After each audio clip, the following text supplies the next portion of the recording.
یہودیوں میں بھی ایک بڑی شدید اندرونی کشاکش ہے. جیسے ہم مسلمانوں میں کچھ مسلمان وہ ہیں جو نماز روزے کی پابندی کرتے ہیں، دین سے انہیں تعلق ہے، کچھ وہ ہیں جو نہ نماز نہ روزہ نہ کچھ، نام تو ان کے ہیں، محمد حسین ہیں، غلام علی ہیں تو صحیح، سیکولر ذہن ہے، مادی پرستی ہے، کچھ نہیں ہے کہ نہیں؟ ایسا ہی ان کے ہاں بھی ہے.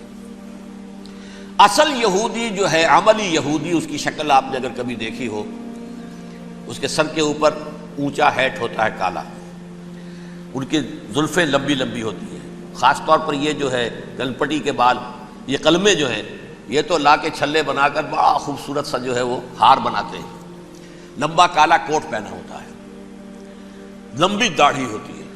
یہی وجہ ہے کہ مسلمانوں میں بھی مصر میں جس کی لمبی داڑھی ہوتی تھی، اب کچھ حالات شاید بدل گئے، وہ سمجھتے تھے یہ یہودی ہے، یعنی لمبی داڑھی یہودی رکھتا تھا، مسلمان نہیں. مسلمان تو عرب صرف ٹوکن داڑھی رکھتے ہیں یا شیو کرتے ہیں، یا سعودیوں کی طرح صرف کوئی نشان چھوڑتے ہیں. اللہ اللہ خیر سنا. لمبی داڑھی شعار جو ہے یہودیوں کا ہے. ایک انتہا پر تو یہ ہے، دوسری انتہا پر وہ ہیں جنہیں کسی شے سے غرض نہیں، شراب بھی پیتے ہیں، سب کچھ ہے، سور بھی کھاتے ہیں یہودی. بینکرز ہیں، بڑے بڑے سائنسدان ہیں، سب کچھ ہیں. وہ زیادہ تر جو ہیں سیکولر ذہن کے. کچھ بیچ بیچ میں بھی ہیں، جیسے یہ ایریل شیرون ہے، ویسے شیوڈ ہے، داڑھی تو نہیں ہے اس کے، لیکن سر پہ وہ ضرور وہ جو ہے اس کی ٹوپی سی آپ کو رکھی نظر آ جائے گی. یہ ہے درمیانی یہودی ہونے کا نشان، کہ ایک شعار انہوں نے اپنا جو ہے برقرار رکھا ہوا. وہ ایک ٹوپی چپکی ہوئی سی ہوتی ہے، وہ ٹوپی کیا ہوتی ہے پتہ نہیں، کیسے ٹکی رہتی ہے مجھے نہیں معلوم. یہ جو کشمکش ہے اس میں، جو زیادہ رائٹسٹ اور لیفٹسٹ کی کہہ لیجیے، سیکولر اور مذہبی لوگوں کی کشمکش ہے، ان کے درمیان ایک کشاکش جو ہے اس کو سمجھ لیجئے کہ وہ کیا ہے. ایک چیز تو ان دونوں کے درمیان قدر مشترک ہے. پوری دنیا کی مالیات پر ہم تسلط کریں گے، قبضہ کریں گے، ڈومینیٹ کریں گے. لوگوں کو ہم بنا کر رکھ دیں گے حیوان. ملٹی نیشنل کمپنیاں ہوں گی، انہی کا راج ہوگا، انہی کی حکومتیں ہوں گی، انڈسٹری انہی کے ہاتھ میں ہوگی. لوگ یا مزدوروں کی حیثیت سے کام کریں گے، یا تھوڑے سے مینیجرز ان میں سے بھی ہم لے کر کچھ تنخواہیں ان کو بھی دے دیں گے. باقی سود کے ذریعے سے ملائی ہم کھینچتے رہیں گے، مکھن ہمارے پاس آتا رہے گا. ورلڈ ڈومینیشن، اکنامک ڈومینیشن، یہ تو دونوں کے نزدیک متفق ہے. سیکولر بھی چاہتے ہیں اور جو مذہبی یہودی وہ بھی چاہتے ہیں. اس کے بعد ایک اختلاف ہے. مذہبی یہودی یہ کہتا ہے ہمیں گریٹر اسرائیل بنانا ہے، اور گریٹر اسرائیل وہ سارے علاقے ہیں جو ان کی تاریخ میں اسرائیل سلطنت کا حصہ رہے. حضرت یوسف کے زمانے میں یہودی جا کر آباد ہوئے مصر میں. جو ڈیلٹا کا علاقہ ہے، زرخیز ترین علاقہ جو ہے، جوشن کا علاقہ، وہ کہتے ہیں وہ ہمارا ہے، کئی سو برس ہمارے ہیں. سرائے سینا ہمارا ہے، اس میں کوہ طور ہے جس پہ حضرت موسیٰ کا ہم کلام ہوئے اللہ سے، تورات ملی. اس میں 40 برس تک ہم بھٹکتے پھرے ہیں. صحرائے تی ہے یہ، یتیہون فی الارض 40 سنہ. پھر فلسطین تو خیر ہماری جدی پشتی جائیداد ہے، جاگیر ہے. پھر یہ عرب جو ہے یہ بھی مدینے تک ہمارا ہے، مدینے سمیت. ہمارے قبیلے وہاں تھے جہاں سے نکالا مسلمانوں نے. پورا عراق ہمارا ہے، پورا شام ہمارا ہے. اور ترکی کا بھی ایک علاقہ ہے ابتدائی، مشرقی جنوبی، وہ بھی ہمارا ہے. یہ ہے گریٹر اسرائیل کا نقشہ، یہ ہم نے بنانا ہے. جبکہ جو سیکولر ذہن کے لوگ کہتے ہیں کیا کرو گے اس کو بنا کے، اس میں جو عرب ہیں وہ تم سے لڑتے رہیں گے، تم انہیں مارو گے وہ تمہیں ماریں گے. اگر تم 10 مارو گے تو ایک تو وہ بھی ماریں گے نا تمہارا. ٹھیک ہے، فائدہ کیا ہے؟ اس کی بجائے ہم یہ کرتے ہیں کہ عرب اور اسرائیل مل کر، کزنز ہیں نا آپس میں.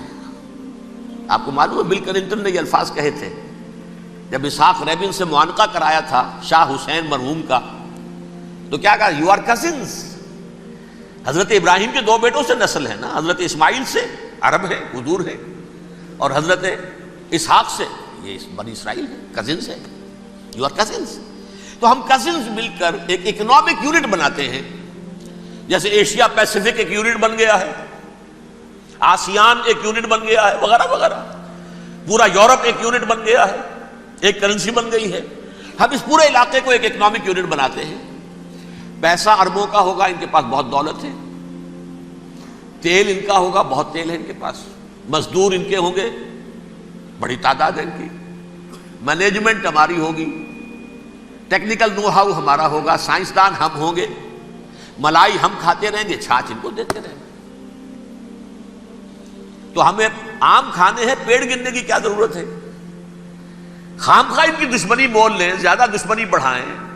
یہ اس چھوٹے سے اسرائیل کو تسلیم نہیں کرتے، ہم گریٹر اسرائیل کو کیسے تسلیم کر لیں گے؟ یہ لہذا اس خیال کو دل سے نکالو۔ یہ اختلاف ہو گیا نمبر ایک، بہت بڑا اختلاف۔ لیکن نمبر دو، اس اختلاف میں اتفاق یہ پیدا کیا گیا، یہاں ایک بات ہم آپ کی مانتے ہیں، ہم کسی بھی پیس پروسیس میں یروشلم نہیں دیں گے ان کو، عربوں کو۔ یہ انڈیوائیڈڈ دارالخلافہ رہے گا اسرائیل کا۔ اور نمبر دو، مسجد اقصی اور قبۃ الصخرہ کو گرا کر تھرڈ ٹیمپل بنائیں گے۔ یہ مذہبی یہودیوں کو اتنی رشوت اگر وہ نہ دیں تو وہ ان کے ساتھ کام کرنے کو تیار ہی نہیں ہے۔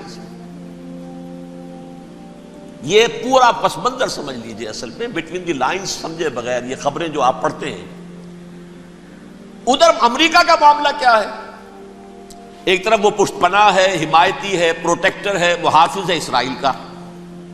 اسرائیل امریکہ ہی کی آؤٹ پوسٹ سمجھ لیجئے، اسی کی ایک ریاست سمجھ لیجئے۔ لیکن اس کے ساتھ ہی وہ اپنی جو دنیاوی عالمی مصلحتیں ہیں، اتنی بڑی قوم عرب کی جو ہے اسے بھی دشمن تو نہیں بنانا چاہتا، ان میں بھی ماڈریٹس کو چاہتا ہے کہ رہے ماڈریٹس، یہ جو ہماری جیب میں ہے، حسنی مبارک ہو، شاہ فہد ہو، جو ہماری جیب میں ہے، ورنہ یہ کہ وہاں پر اگر زیادہ ریڈیکل لوگ آ گئے تو ہمارا ویسے ہی بیڑا غرق ہوگا۔ لہذا وہ جبر کرتے رہے ان پر کہ صلح کرو کوئی نہ کوئی۔ یہ صلح کے لیے دباؤ امریکہ کا ہے، اسرائیل نہیں چاہتا صلح، دباؤ ہے امریکہ کا۔ اب میں آپ کو یاد دلاتا ہوں، خلیج کی جنگ ختم ہوئی، بش، یہ باپ اس کا جو اب ہے بش، اس کا بڑا بش جو ہے سینئر، اس کی پاپولیرٹی ریشو جو ہے 89% تھی اس وقت امریکہ کے اندر۔ اتنی بڑی جنگ فتح کی تھی اور چند امریکی مرے صرف، لیکن اس نے ایک موقف اختیار کیا یہود کے خلاف۔ $10 بلین منظور ہو چکے تھے، اسرائیل کو دیے جانے تھے نئے سیٹلمنٹس بنانے کے لیے اسرائیل میں۔ انہوں نے کہا یہ رقم میں ایشو نہیں کروں گا جب تک پیس پروسیس شروع نہیں کرتے۔